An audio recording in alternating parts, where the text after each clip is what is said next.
For the first time, it's not extemporaneous ad hoc impromptu per se. For the simple matter, I have the bulleted points written down. Some of the points I'd like to discuss. The title of this today's talk, 2:58 p.m., April 5th, Sunday, 2020. Wu Wei, inaction, passivity, Taoism, and Covid-19 as an interjection to the thought process of humanity, a Taoist perspective. That's a rather garrulous title, mouthful, sesquipedalian title. So Wu Wei, Alan Watts used to talk about, made of, he was so prescient. He once mentioned, imagine, well, not suppose in the is actually titled passivity as the natural state, which is a Taoist view. So he was saying, suppose everyone, the whole world came to a standstill, complete passivity, we'd freak out of just from the fear alone of doing nothing, so called. And that's what we conflate Wu Wei with, like total shutdown, inaction, which is not necessarily the case. It's more nuanced than that. But we have this fear, primal fear almost, because of the, who knows, the fight or flight mind of our primeval man who are running from the woolly mammoth, saber-toothed tiger, and lions and whatnot. The whole gazelle must outrun the lion, and lion must eat the gazelle or it'll starve to death in Africa. This maybe the whole treadmill rat race is actually inherent in our DNA. We are programmed and hardwired to run. And this COVID-19 sort of serves as an interjection as to questioning our lifestyle. Now I'd like to start with the strong caveat emptor, let the buyer beware, caveat lector, or rather, let the reader or viewer or listener be aware. Anything I say has no merit whatsoever, not necessarily. Anything you say, you should take it with a grain of salt, like George Polya's, as you would George Polya's book, How to Solve It, or any other mathematician, be it anyone who wrote an introductory cursory book to proof theory, or whoever, Bertrand Russell or Carl Gödel or Turing, or whoever you worship as the ultimate authority, Harvard, if it was a Harvard Crimson Tide research monograph or whatever. Put any authority or any beliefs or any opinions, axioms you have on the stand, and start from there. And even mea culpa, and mea includa. Now I'm coining my own terminology. So the point being, whatever I say, take it with a grain of salt. So what you tend to see is people not necessarily changing. There is no sudden shift, even though COVID-19 is serving as a cuts. What is a cuts? The Japanese concept of katsu, the Zen master. That was cuts. It was unexpected, sudden interjection to your thought process. Japanese master, the Zen master, like in the Dogen era, they would hit the student with a stick, and obviously it's nothing to do with brutality. It's more of a the purpose it served was to put a sudden exclamation point and interjection to your thought process, complete, and that's to instigate, trigger satori. There's a story about this Japanese master, samurai, I think, who was watching this kabuki theater, a Japanese drama, performance art.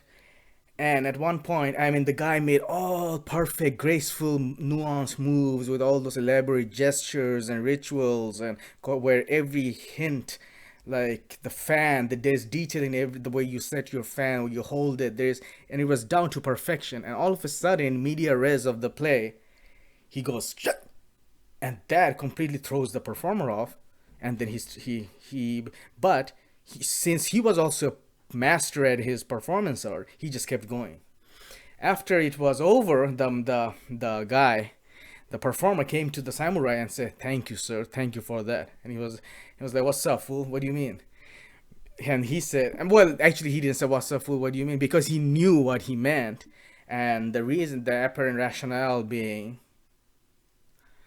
no one in the theater noticed that he made a subtle fault in his performance. So, but the master knew. He was so absorbed in concentration and absorption in the flow state, Mikai Chiksen Mikai state, that he knew the guy, the performer, tripped. So, in order to point it out, rather, that's when he, and the reason why he had the fault was because in his move state of mind, he kind of had a lapse of concentration, and that's when he interjected. That's cuts for you, sort of cuts. So here we have these two master at their own craft, sort of going toe to toe, tango hand to hand, sort of tete a tete, subtle tango to see, subtle of one-upmanship, or rather, it was more of a cooperative blend, rather. So COVID-19, similarly, we are born in media res, just like that, in our own play, where we don't know why we're here, why we are here.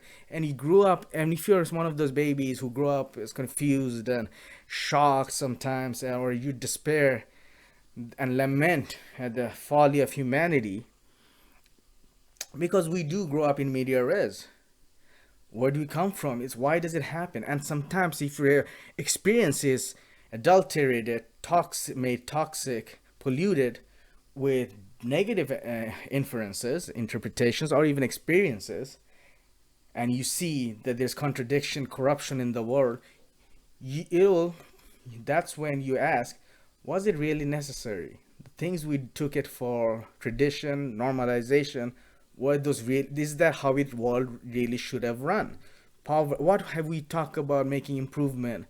Making, improve, like we have made so much progress, advancement of civilization, but how much civilized advancement have we really made? If there's poverty, hunger, war, terrorism, nuclear, nuclear threat, terrorism, if how much we have to question that. And COVID-19 subtle form is will make you question your conscience.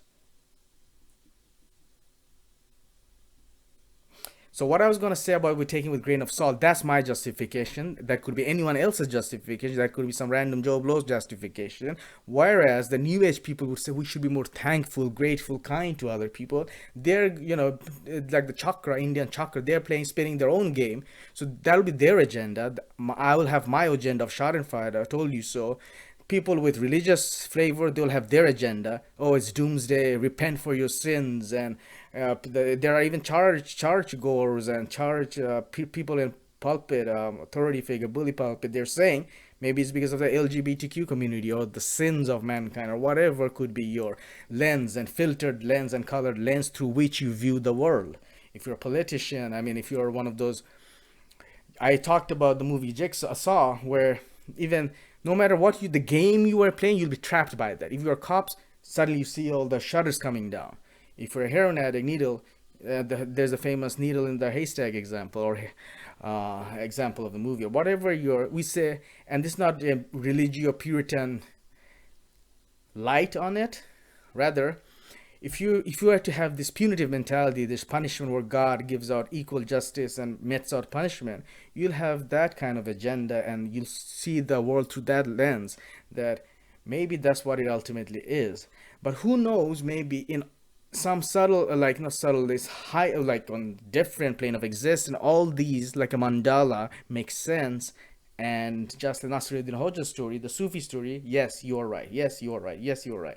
We're all pointing to we're just the fingers pointing to the moon every action we do, and there is where we all come to an agreement, sort of unilateral agreement by disagreement, agreement, that that's what his purpose was. We look for the reason, and if you're atheist, you'll say, there is no purpose, and then you'll do your crusade to spread that gospel that there is no purpose to this. It just could have happened. If you're an atheist, materialist, or scientist, vehement evangelical scientist, you'd raise more awareness against misinformation, whether it be in medicine, penicillin, or chloroquine, or whatever. That would be your target, to say, hey, don't false misinformation.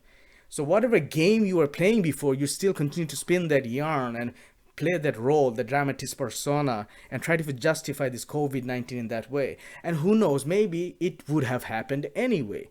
Stock market would have crashed and the world, I mean, who knows? Even we are good to the letter perfect, it would have happened. But maybe it happened not because of something, in order to like to give met out punishment to humanity. And I'll go on a tangent here in punishment. People have this idea, kumbaya idea, and they're so vehemently against religion, like Islam or Christian, and they say God is loving, God doesn't punish.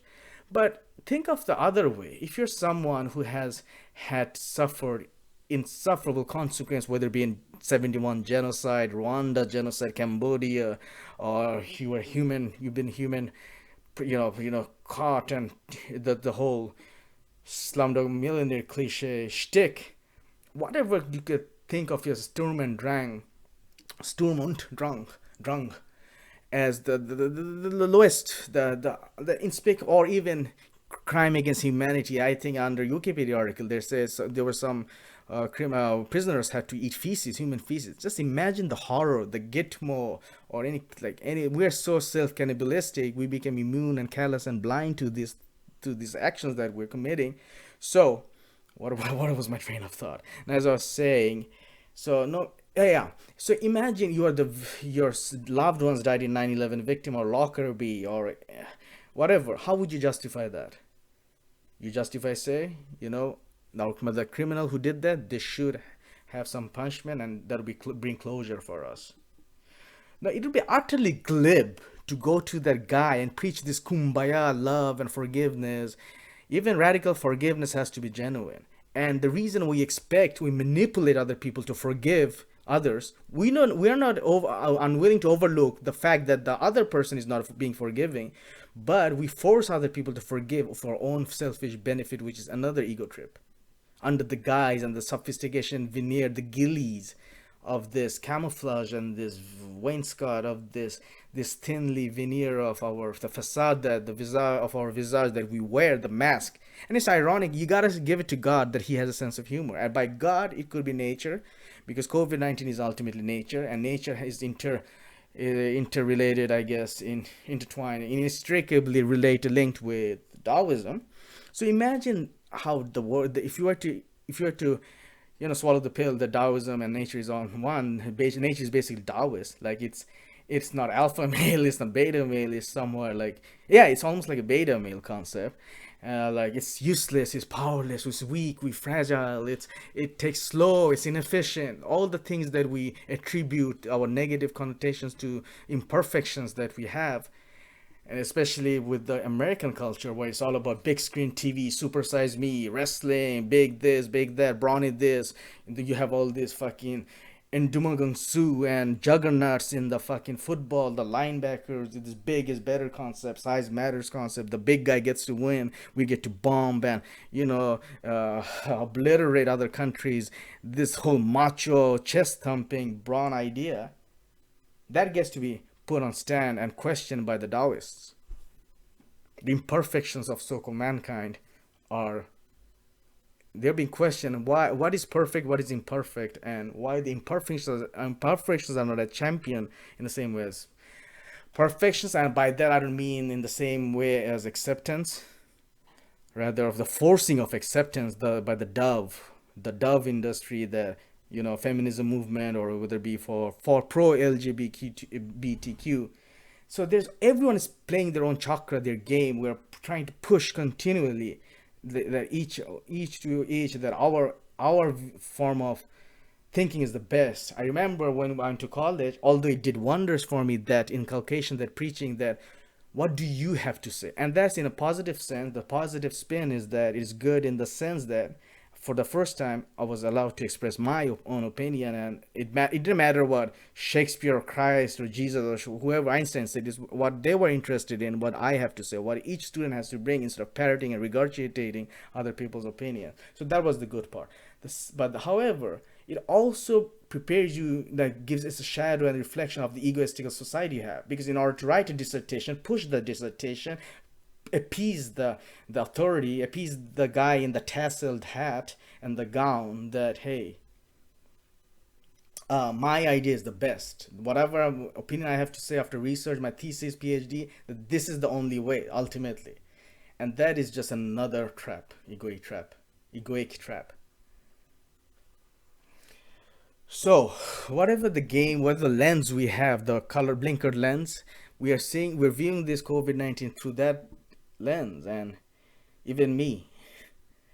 uh, and we're continuing to push our own agenda. And maybe sometimes there will be a sudden shift where the aha awakening, the reckoning that that's what we have been doing all along.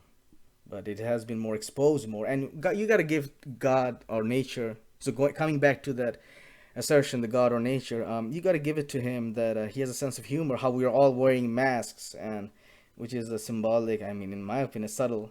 If I was God, I would force people to expose themselves in the way that they cannot hide anymore who they really are. They are more fear-driven, paranoid people, personified people, identified person you are. That's what you'll express more. If you're more fearful, that's what you'll show. If you're angry, then you'll be more angry.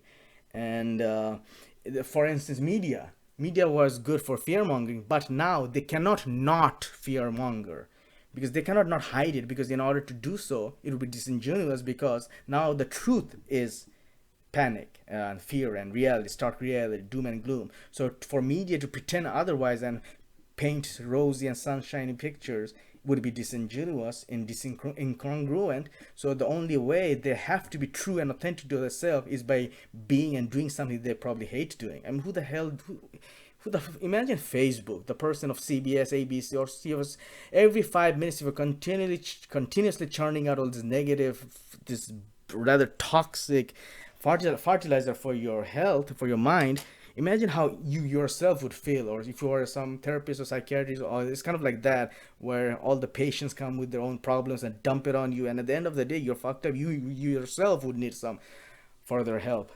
So having got that off my chest, so it's like you cannot hide who you are, and whatever. So as well, even though I don't believe in the concept of punishment meting out, and actually I do, because I'm open, willing to consider, entertain the possibility. Yeah, maybe there is justice, karma, and maybe there isn't. The both, like, or maybe there's somewhere in the middle. It's more dynamic and subtle, because who are we to know what is there for real? You may have a posterior evidence, some preponderance of evidence, but that doesn't necessarily implicate that that's the assertion is the reality, ultimate truth. So whatever the game we're playing and the thing we're trying to hide, it'll come out. If you're against VML, against universal basic income, you say, you know what, maybe there is some merit to it. It's like we are being forced to acknowledge our shadow. That's exactly what I'm trying to say. COVID-19 has served as an interjection. For instance, people come to the you'd be in a dentist appointment. Everyone would be there on their own phone, hunched over, stooped on their own phone, in their own little world. And that's exactly, and we can even hide that right now, because that's exactly what we have to do. We have to, and it has gone so bad. People don't know nowadays. Don't even greet each other. They're so fearful. They don't even say hi, because that's what we really were. We could fucking care less of other people and what the fuck the other people were doing, the apathy, the aloofness, and that has been being exposed. God is almost like, if you want to be that, just be it, but don't try to hide and pretend it and mask it. So Wu Wei is a concept of inaction, and this is where I begin my lecture or my sermon, my speech. That by the concept of Wu Wei, the reason why Wu Wei is more preferable is because inaction, even if you were to take the concept of complete inaction, I would assert that even action, just by existing itself is a sin. Just by being existing, you're doing a whole lot of wrong to the whole world. Like existence is a nuisance in the sense, not in an nihilistic sense, but the fact, even if you do something good, suppose you're seeing some guy get beaten up in the street. Even if you act, that's bad. Even if you don't act, that's bad. It's like whatever you do, no matter what, you're trapped. Not a shingle of roof tile on the top, not a shingle of tile on the roof above and the ceiling, not a blade of grass underneath. you can't, it's like you're almost stuck in this catch 22 world, being born media res, and now you have to come to not you have to, you don't have to do anything, you have to confront the fact and come to face with the fact. Maybe it's served as a katsu, like you have to either stop this inaction wu wei and wonder what would have really the worst would have happened if everything stopped. The things we question, formal education, the academia, school, even indoctrination camp of school. People say, and whether you choose to believe it's doing good or bad, because ultimately it's not, education's lost its meaning a long time ago. They are not there to educate people. If that was the case, everyone would be swarming in libraries in droves, and there would be bevy of, you know, chicks around the world. The point being, point being, um, point being that yeah, education lost its value a long time ago. They don't want you to educate you. They don't want. In fact, this if you're, they consider you smug and cocky even if you were to like compete and challenge or match at the intellectual level of a professor or anything. But I'm being sidetracked. So if you were to question what is the purpose of all of this, we go to work, we go to, you know, we send our kids to school, even though they're getting slaughtered there. But is that really bad if everything we questioned it and we wonder what would have happened if we didn't do that? Maybe at least entertain instead of in this blind acceptance that maybe that's the way it has been for so long with the currency and everything.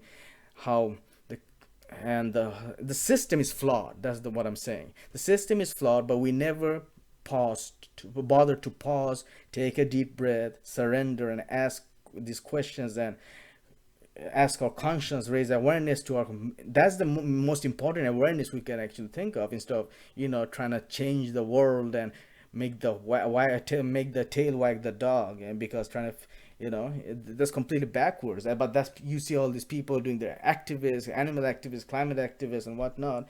But the real awareness, I mean, and yes, in a sense that's good, but maybe at the end of the day, all these are just in vain. You're chasing Fata Morgana, mirage, and it's like you're on treadmill, perpetually chasing this mirage in a desert, in a desert somewhere, thinking there'll be some oasis, whereas there's all just a Maya, an illusion, and trompe l'oeil, and this deception, leisure demand, eyewash. The silver lining is people are running. You see, people are, well, people saying we're in it together. People are. Those are sort of the outlandish, in your face silver lining. But as so a Taoist would say, just like the storm or an earthquake or a volcano, bhumikamp or whatever would shake, jolt humanity, even mass shooting or 911 or bombing where Sarnav caused by Sarnav, that's when humanity comes together. But why is it that we have dug ourselves in such a shithole, downward spiral, that we need seismic events of consciousness and act of gods like this, that shocks and jolts and our consciousness, jars our consciousness and conscience to ask that maybe some omphaloskepsis is needed. Navel gazing, finger pointing the finger to ourselves, and if not, the society and the system that to the altar, the altar of which do we worship and flagellate, thinking that's just because that has always been just. So I would like to assert that the fact that there's nothing you can do, that even the fact of existence is just wrong. Take anything, for example. If you're saying, oh, you shouldn't smoke, I mean, that's another silver lining. People who are a smoker, they're coming to, like, they're cutting down, and then the health nut would say, hey, look, this is the perfect time for you to cut down smoking, eat healthy, cholesterol, and whatever. So everyone's playing their own game, their own agenda, shoving their agenda down others' throat. And maybe that itself is the problem, where everyone's trying to get an inch, and we're going nowhere at the end, in this big crowd, in this small crowded place. We're trying to shove and push each other and trying to, you know, trying to think that by doing that, just like they press honk in the eastern countries, India and Bangladesh, that somehow that will clear the traffic. Magically we push each other with our own agenda, as if somehow we'll levitate upward, like Eminem in Rap God or something. So I'd like to assert that by virtue of doing any act of goodwill, ipso facto, that is a tremendous act of destruction you're doing. If you're trying to save that kid from committing suicide and you send a police force, that might freak him out and he might actually fucking pull the lever or the fucking lever. There's a trap door.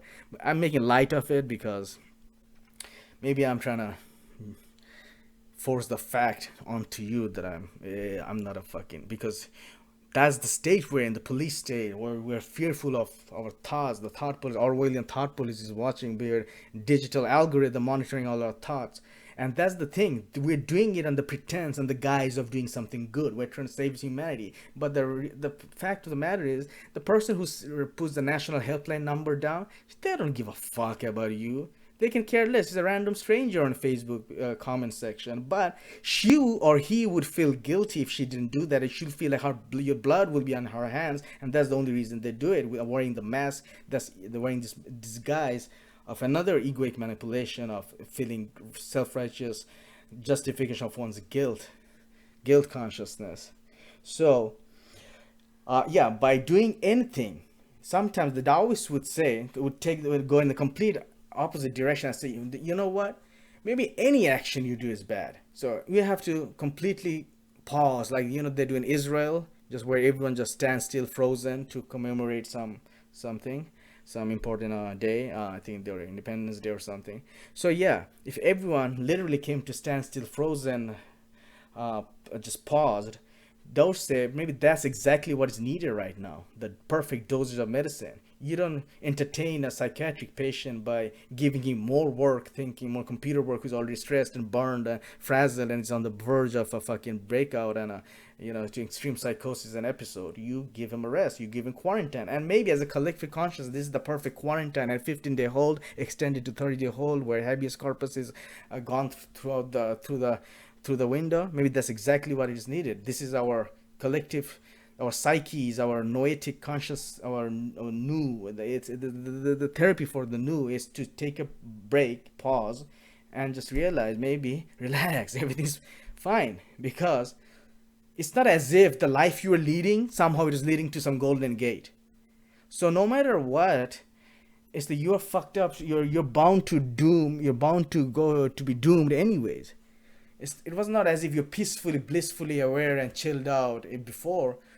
So why complain now? What's so bad that is happening right now that you haven't been suffering before? It's because grass is always greener on the other side. We always think there is this perfect existence and existential ambience where everything will just work out fine. And ultimately, the thing that we want to avoid, we have been forced to avoid. We want to avoid the notion: what if people didn't go to school? What if education was abolished? What if we didn't have to work? What if government gave us universal basic income? The repulsive thoughts. Oh, the horror, the shudder, quote unquote, repulsive thought. Now we are being forced to confront with these issues. Like trumpet ourselves and thump our chest thinking we're so independent, sovereign. But anything with that, you made it. You finally have that house, that car, you made it. But anything you had, we're dependent. As a humanity, we're dependent on each other. A homeless person is as a homeless person is as significant and as pivotal and in the ecosystem to maintain the equilibrium as a king. I mean, cause no matter what, and we're independent, we're interconnected, and it's not as if somehow we create this artificial hierarchy. Somehow these peoples are what you're supposed to be, whether it be through via self-improvement courses or any other agenda of any other group of people. We always think that somehow there's a hierarchy of superiority, how somehow the Bible, people say meek shall inherit the earth, so somehow they're the superior one, the lamb. The Joe Rogans of the world would say, hey, exercise, just be like me, 0% body fat, fucking perfect speech, perfect talk, train, do sadhana, be a master of your craft, which is I wholeheartedly agree to a certain point, but he's also trying to inculcate his idea, and there are people, followers like him, this whole millennial twin generation, all these self-help gurus who are mostly of not his age, but probably around 24, 25, 28, and these people are like sucking from his udder this notion, toxic notion, that you have to amount to something. And Taoists will say, you know what, everything you, any option, belief axioms you had, it can be questioned.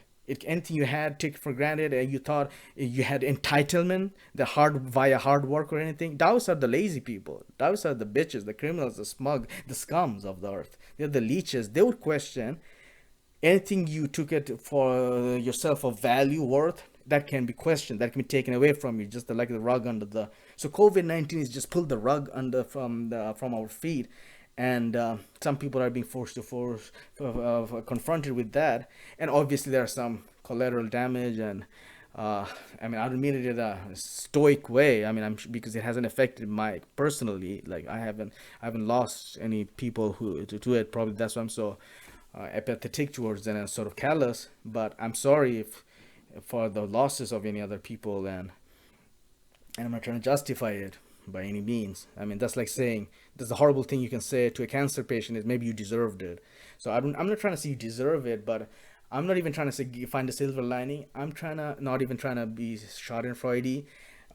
I'm just saying that nature is so powerful. Taoist concept of nature via hunger or cold is so incremental, and it happens by millisecond and the millimeter, and it builds up and it snowballs into this avalanche. And so that's the power of Taoism. The nature works subtly, and what we may think inefficient is actually the most efficient way, the optimal way. Nature is probably the greatest superconscious mind, the like digital consciousness brain, this matrix. It works perfectly, and that's probably an example of how just perfect and intellectual intelligence there is. And they're saying, talking about nanotechnology, countering viruses. But imagine the biological this chemical, this biochemical thing. It's like it's almost an intelligence that's spreading the whole world, and it's almost a reflection of our own intelligence, the shadow of our own intelligence, but it's just invisible. Ceteris paribus. If everything was the same, and you didn't have COVID-19, but everyone just panicked and stopped and shut down their shops and whatnot, you'd be like, whoa, I wonder what is this invisible thing that is causing them to do this. It's almost as if like nothing is being forced, nothing is forcibly making you to do this thing. It's our, and of course it's true, I'm not denying it. I mean, but it's our perception. We're being trapped by our own perception, interpretations, and of course some people are watching media nonstop, being fed this bullshit, and they're being trapped by their toxic fertilizers and whatnot to their soul and spirit. So we are tripping ourselves. It's almost like, and that's probably what the systems ultimately trying to do, trying to reach into the state of vortex singularity, catch 22 paradox of Ouroboros chasing the snake chasing its own tail, where we have to realize that paradox is the foundation, rather, not the problem. The glitch in the system, it ultimately, you cannot resolve this thing, you cannot think your way through this thing, but you have to come to the fact, because no matter, any system is bound to have flaws. Any legal system, any axiomatic system, any whatever, axiology, Spinoza ethics, the geometrical, Euclidean system, non-Euclidean geometry, whatever, any system has its flaws. And the Taoist will say, just for argument's sake, you know what, I have no system. My system is wu wei, inaction, spontaneity, action through inaction. And that's another thing, inaction, action through inaction. COVID-19, let COVID-19 equal X, let X equals nature, let COVID-19 equal nature. So if nature is COVID-19, if a subset of COVID-19 is a form of nature, COVID-19 is a form of nature's expression, watch how it works. It's not doing anything, but it's getting everything done, or rather undone. Rather, it's destructive actually, and you can use this as a constructive force. So before you run to some seminar of self-help guru, you can actually, if you want to be master of it, don't listen to any other people. Be your own authority. You can be master of anything if you follow your own whim. So, and I would even go as far as boldly as far to as to say whim. Just follow your own intuition, gut reaction, and even if that includes being in the intellectual pursuit of logic, be happy.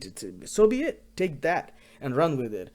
But don't follow anyone else. And when I say even don't follow anyone else, obviously I mean don't even follow me, but including the fact that Suppose some say you must shut down computer, if you build all this Faraday cage and turn down, go to nature. Even that, who the fuck cares what he thinks? Who the fuck cares if some people wants you to be meditate? Maybe meditation is not the answer. Do what you think is best for you. Do what you believe in best for you. Be your ultimate authority. I mean, and that's exactly what nature COVID-19 is forcing you to actually eke out of, squeeze out of your body for you to force you to forcibly express your authentic self in that manner by squeezing you, so that asking you really like a katsu, what is it that you really are? Like a Zen koan would say, what was the personality of the person before you were born? Who is carrying this corpse? So all these existential pseudo pseudo Zen pop questions, koans, ultimately they're all finger pointing to the moon in the same sense. The katsu or interjection, like, stop, dude. Because, and by stop I mean not literally stop. Suppose you're someone who enjoyed you watching YouTube videos like me or playing chess all day, and you feel guilty about it and you were to doubt that, stop. Maybe what you are doing was right. So don't just stop doing that and do meditation and yoga just because some other guy schmuck said it for your own ulterior motive to further his own ulterior agenda. But listen to yourself first. You have an intelligence, you have a conscience, you have a divine intelligence. Listen to that. And if that intelligence is telling you not to trust yourself, listen to that. Because ultimately it's a trap that you cannot avoid. What would have happened, just like Black Plague, where rats used to carry the disease, spread germ everywhere? What would happen, like, it literally transmitted via air, and even if you breathe, even if you take oxygen, you die. What would you do then? You'd be trapped. I mean, there's nothing. Ultimately, you have to surrender, because it could have been, and that's the point. Like, there's so much you can actually control, and Taoists will point out the futility in control.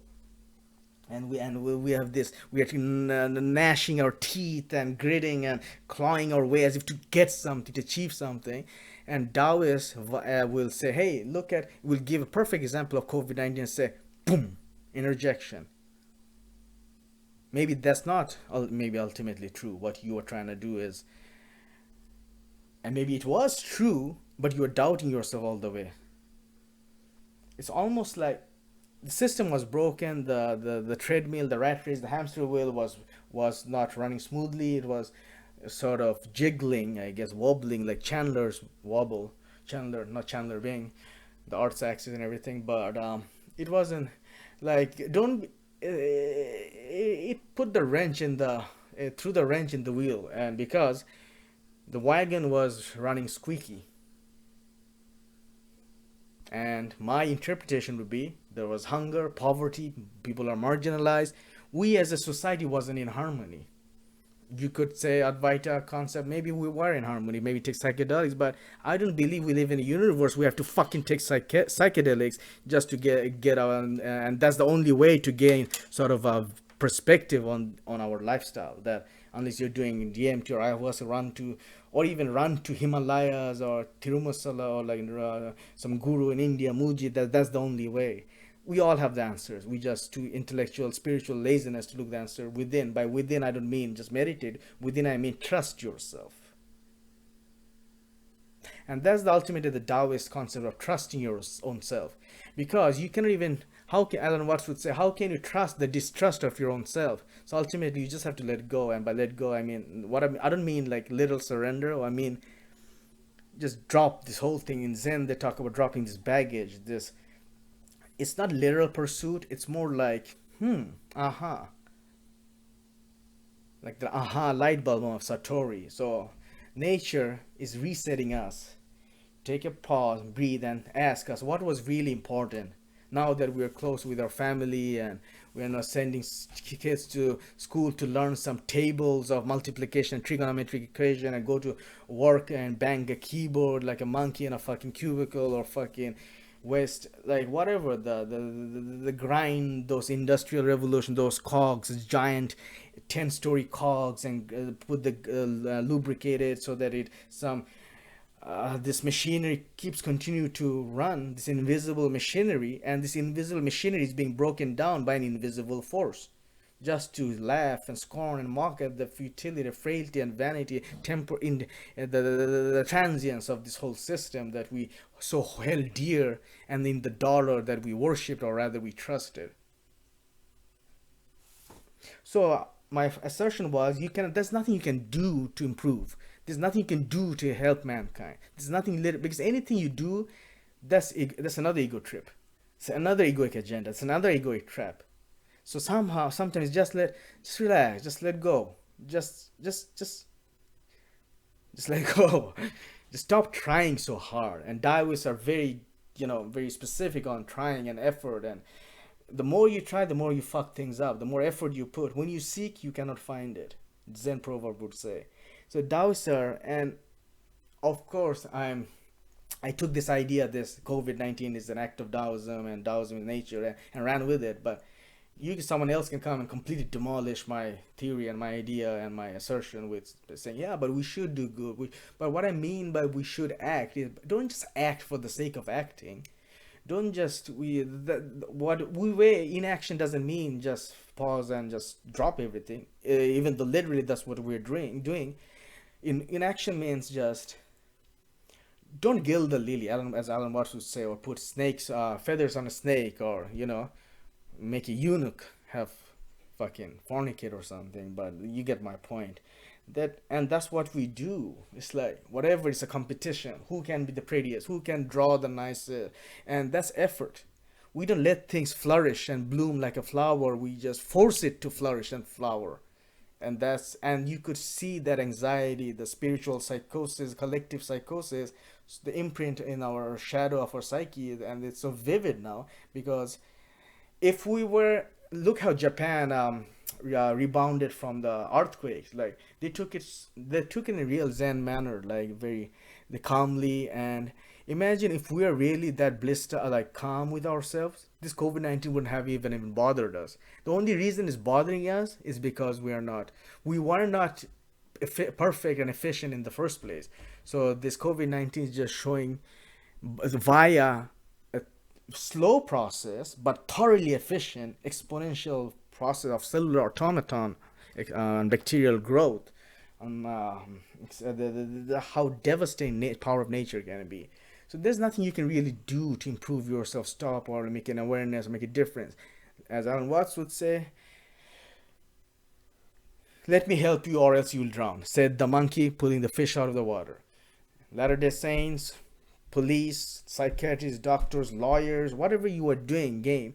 If there was any hint of and a mustard seed's worth of impurity, it'll come out, and it has been forced to come out right now. And nature will somehow will exploit it, and will eke out of it, eke it out of you via incredible natural mean. And by natural mean, and COVID-19 is the most supreme expression of beauty of nature, if you can think in that way. And the fact that even earthquake or tornado, even the destruction, and as much as the collateral damage, there's a beauty in that how nature operates. It's so destructive like Shiva, but it's slow and it's subtle, and it starts very inch by inch, millimeter by millimeter, and this explodes into the supernova of destructive or constructive explosion. And you can probably channel that in your work if you wanted to, all my life. And I'm getting inspiration by the fact that, I wanted to memorize Oxford English Dictionary verbatim, 56 million words. Maybe that was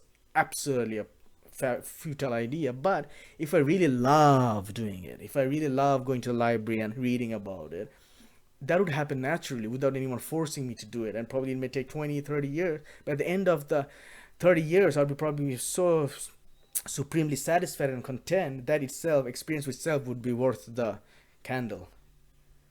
It'd be so rich and varied and meaningful to me.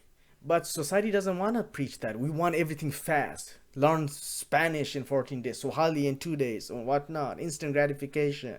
We don't want to go that peaceful. Some people do, but the peaceful route, and you get that with age and maturity and wisdom. That the Anthony Hopkins somehow alludes to it, like how things will always works out, and that's how nature works out. nothing is permanent, and how nature is soft, inefficient, imperfect, flawed, and not your ideal version of an alpha male. It can be this bumbling, or a disabled, retarded guy from the movie Score, Edward, played by Edward Norton, who turns out to be the real badass at the end. And I'm not saying because of my own imperfections, but I'm encouraging other people to look at your own imperfections. The question, are they really the imperfections? I want to end this with a story. There was this Zen master, then master of course, um, and he used to do bonsai garden and Japanese garden, sand garden, and he built this and he raked the leaves, made it all trim and proper and perfect, pristine, like all glitzy and everything. It was almost too perfect. And then this little dude, this old hermit, behind the around the on the other side of the fence, the wall, would was saying, "Hey, bro, what the fuck are you doing?" He's like, "Hey, I just cleaned up my fucking Japanese Zen garden. What do you think of it? Isn't it perfect?" So the old hermit toppled over the fence, the brick wall, came to the cherry blossom tree, and shook it, and some leaves fell on the yard, on the garden, and he said, "Now it's perfect."